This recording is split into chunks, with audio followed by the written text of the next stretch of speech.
నమస్తే అని అందరికి. నేను మా చుట్టాలకి పోయి వస్తుంటే దారి మధ్యలో వరి ఇంత బాగా కనిపిస్తుంది అని రైతు ఏ సీడ్ వేశాడు అని తన అనుభవాన్ని తెలుసుకున్నా. గత సంవత్సరం నుండి వరి సాగు చేస్తున్నా అని చెప్పాడు. అన్న నమస్తే అన్న, నీ పేరు? నమస్తే, నా పేరు కృష్ణారెడ్డి. గత సంవత్సరం నుంచి మీరు X6+ సాగు చేస్తున్నారు కదా, అసలు ఎట్లుంది సీడ్? చాలా బాగుంది. నేను వేసిన సీడ్లలో ఇది బెస్ట్. వేరే పొలాలతో పోలిస్తే రోగాలు తక్కువ, గింజ గట్టిగా ఉంది.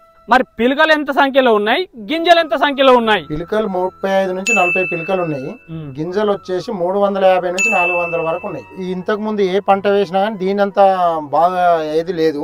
మళ్ళీ పంట కూడా వేసుకోవచ్చు, యాసంగి అయినా వర్షాకాలం అయినా వేసుకోవచ్చు. ఇంత పూర్తి మాకు ఎప్పుడు రాలేదు. ఎవరైనా వాడుకోవచ్చు, చాలా బాగుంది. నేను అన్ని వాడి చూసిన. దీని మీద నువ్వు యాసంగి వానాకాలం 2 పంటలు వేసినావా? 2 పంటలు వేసిన. 32, 35 కూడా రావచ్చు. తన మాటల్లోనే విన్నాం కదా అన్న. వరి రకం వచ్చేసి X6+ రీసెర్చ్ దొడ్డు రకం. ఒక కంకికి 350 నుంచి 400 వరకు గింజలు ఉన్నాయి. BLB అగ్గి తెగులు మరియు BPH ని సమర్థవంతంగా తట్టుకుంటుంది. పంటకాలం వచ్చేసి 120 నుంచి 125 రోజులు ఉంటుంది. నీటి సమస్య ఉన్న వారికి అనువైన పంట. ఒక గంటకు 30 నుంచి 40 పిలకలు ఉన్నాయి. వరి కూడా మధ్యస్థం వరకే పెరుగుతుంది. వర్షాలు పడ్డా నేల కొరగదు. సో మనం తీసుకునే నిర్ణయాలే మన భవిష్యత్తుని ఎలా నిర్ణయిస్తాయో అట్లనే మనం ఎంచుకునే విత్తనాలే మన దిగుబడిని నిర్ణయిస్తాయి. రైతులు ముందు చూపుతో మంచి విత్తనాలు ఎంచుకోండి. X6+ అయితే మీరు చూస్తున్నారు కదా, చాలా బాగా ఉందన్న.